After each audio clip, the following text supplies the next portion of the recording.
Hey, how's it going, everyone? This is Donald Stevens with Bold Life Ministry. And before we get started, do me a favor, hit the like button, hit the subscribe button. All right, if you like what you see today, you'll get an alert. You'll be able to see more content and more videos as well. So I'm actually on my way to Oneonta, New York. I'm meeting up with Evangelist, Prophet Tom Scarrella of Share the Fire. He's going to be preaching up there, but I've also been following his ministry, taking some of his courses, and I'm also being mentored by him as well. And so today we're going to be doing an interview, and he's going to share some of his thoughts about ministry and, you know, what's to come as well. So I'm excited. Hope you enjoy this video. So again, make sure you go subscribe. Make sure you like, comment, and share with everyone else. All right, be blessed. How's it going, guys? This is Donald with Bold Life Ministries, and I'm here with Evangelist, Prophet Tom Scarrella. Tom Scarrella. Share the Fire, right? Yeah, sharethefire.org. I'm here in Oneonta, New York. Beautiful, beautiful scenery. He's up here doing a couple of nights of revivals and teaching on healings and the prophetic, and so.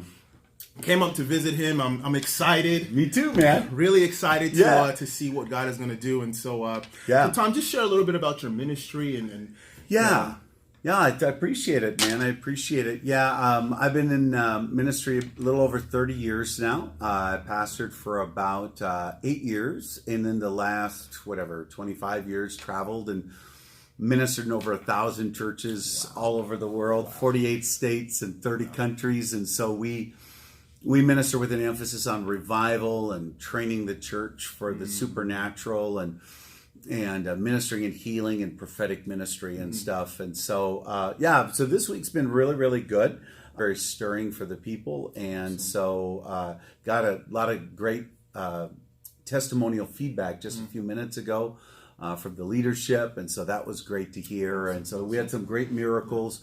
Already had some people healed, leave their crutches behind, and so that was good. Wow, that's amazing. Yeah, we've had we stopped counting, so well over 1,500 cripple and lame people rise and walk in the last last 12, 13 years now, and so we minister a lot to the sick. So most people know us from that, but as of more recently, we've been doing so much more prophetic ministry that more people are starting to know us on that end. And so, but thanks for having us. That's awesome. That's awesome. You know, I've been following Tom for a couple of months now, and I've also taken some of his courses as well. But just decided to kind of just launch in, get some mentorship as well, which is very important. Yes. And, you know, especially now, you know, with what's going on in the world, evangelism is definitely crucial. Yeah. You know, we've seen Jesus do the works. He said we can do these works as well. Amen. But I've also seen, and maybe you can help me with this, I've also seen that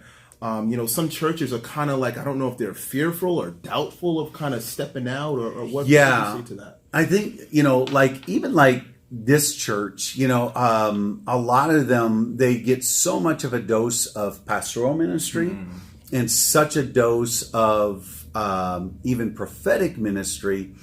And so really the evangelistic gifting is so rare in the world. And a lot of people think a spit flying, screaming at the top of his lungs guy, that's an evangelist. But that's not an evangelist in the New Testament. A New Testament evangelist is one that brings the good news, but also at the same time trains the church for it. And that's what I love about my brother. He's got a tremendous gifting in that. And I really encourage you, those of you who are watching this channel, to connect with him. Partner with him if you can financially as well. Sow into the anointing in his life, because you'll catch that same fire. You'll catch that. You know, it's really caught. You know, especially with evangelism, more than anything else, it's always caught more than it's taught. I definitely agree with you on that. You know, a lot of times people feel like they need to carry. You know, they have to be like ordained an evangelist. You know, to go out into the world. But, you know, Jesus said, you know, believers will lay hands on the sick and they shall recover, not apostles, pastors, and, we know that, Jesus, God gave the gifts to the church, Right. But for the edification, for the building up of the ministry. Yeah. And so, I'm excited, to see what's going to happen. But I do want you to speak on two things. Yeah. Right. Just the prophetic and healing. Maybe 2 points, something that you can really share. Yeah. Let me encourage you with both of them. Something I shared last night is that function always before gifting. Always function first. Never look for gifting first. Some people are like, well, I want the gift of this and I want the gift of that. Don't worry about the gift. Yeah. Just do the function. Just heal the sick, cast out demons, raise the dead, prophesy. Yeah. And then eventually a gift will develop. Don't put the cart before the horse. Always start first with the function. That's why Paul told Timothy, do the work of an evangelist. Yes. In other words, put the function first long before the gifting. And so in this day that we live in the charismatic Pentecostal church, everyone's like, gift. I want a gift. I want a gift of this. And it's kind of like a smorgasbord, Yeah, I'll take a little of this and a little of that, and a little of it. But it doesn't work that way. The kingdom doesn't work that way. And I guarantee you, he didn't just wake up one day and was sitting eating a bag of Doritos and a Coke and all of a sudden, I'm an evangelist. Wow. No, it doesn't happen like that. It happens by doing it. Yeah. In fact, for me, I caught it in 1988. 1988 in Newark, New Jersey. I met a lady in a Christian bookstore, and she was like a witnessing machine. She was witnessing to this lady, and then she was laying hands, and I'm like, whoa, who is this old lady? And then I was like, man, I want to follow you around. I followed her through the tolls. She would stop and heal the sick and prophesy. And I'm like, this lady's like crazy, man. But I caught it. I caught it down. And I caught it. So you can catch it, whether it's divine healing or it's prophecy. Now, in the area of divine healing, there's an age-old saying John Wimber used to say, is that faith is spelled R-I-S-K. So it's as you take a risk and say, the Lord's going to heal you now. Let's see what God's going to do. And so then you just lay hands on them, and not in the volume of your prayer. It's not in the length of your prayer. It's in the brevity, and then just activate. All right, check it. See how it is. How is it doing? We just were at the restaurant. We went to a Mexican restaurant. And I said to the lady, listen, I'm looking for someone that has physical pain. I said, you have pain. And it shot out of my mouth a word of knowledge. I said, you have pain right now in your lower back. And she goes, oh. She grabbed her face. She said, I do. I said, well, come over here. That's all right. And so she comes over, and I just laid hands. I said, watch this. And then I took my hand away. I said, check it. And she starts crying. Wow. She's like, it's gone. Wow.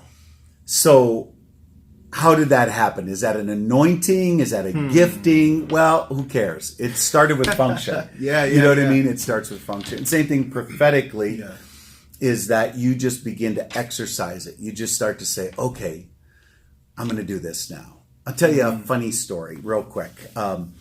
We used to have interns that traveled with us. And I used to say to them when they would least expect it, we'd be in a church. And I remember this one time we were in Florida, and I'm like, I lean over this young lady who was our intern, and I said, in 3 minutes, you're going to give 3 words of knowledge. And so I said, they're going to call me up in 3 minutes. You got 3 minutes. Yeah. She's like, oh, God. And she's like, emergency tongues, like, oh, God. And she got up and gave 4 incredible prophetic utterances and words of knowledge, and people were healed and blessed. And so you can do it. It's just by function. It's not by gift at first. It always begins in function. And that's awesome. It's funny. I always call it spiritual gifts, spiritual muscles. Oh, right? love it.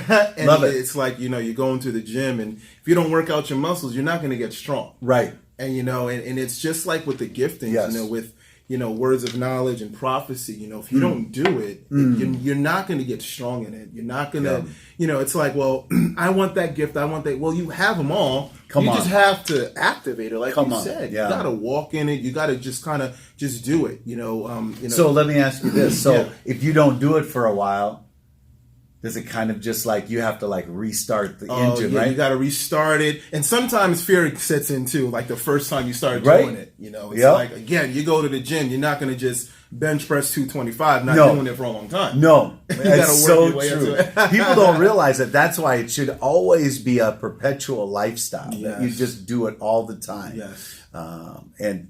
For me, now I can't say for you, but for me, when I get the most nervous, that's when I force myself. Yeah. I'm like, now you're going to do it now. Yeah. You know what I That's mean? it. And so That's it. yeah, I just had to ask. Yeah, that's awesome. One of the things I try to do was to really purpose myself during the week to actually go out.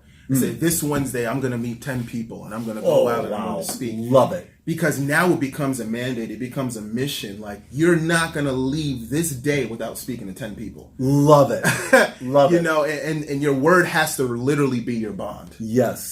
So I'll go out and just say, okay, today I'm going out, going to meet 10 people today. Yeah. Whether you're saying hi, and I think the biggest thing is the approach. Sometimes people are kind of like, well, what do I say? What do you say?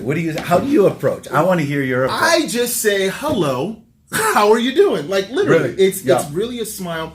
And for some people, like, I like to look for things that are, kind of like familiar. So if somebody's wearing shoes like the same Jordans or something like that, say, yo, dude, those Jordans are dope. Yeah. And it kind of, you're kind of putting all the focus on the person. Right. And so now it's not about me kind of, because, a lot of times these evangelists will come out and say, well, do you know Jesus? And they sound like salesmen. Yeah. And people know. They know within their mind what's about to happen. They know it's coming. They just know it. They know the pitch is coming. Exactly. So I'm kind of like, hey, man, those shoes are awesome, man. Or how's your day going? Yeah. And as I'm speaking, I'm literally listening prayerfully.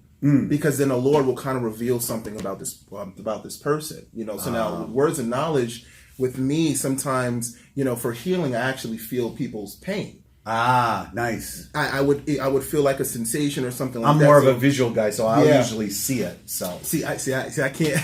Yeah. I can't. I get those sometimes. Yeah. But it happens so often. It's because we're different DNA. Yes. Yeah. But it's awesome because I asked the Lord. I said, "Well, Lord, why do I feel this?" Well, listen. We accepted Christ, but He also took on our pain. Amen. So when we've accepted Him, we took on that. So now it's not like, well, we've taken on the severity of the lashes and things like that, but we've now have the heart of God, and now we can feel what people feel. Right. And so, I would feel like it'll be like a slight pinch on my arm. Yep.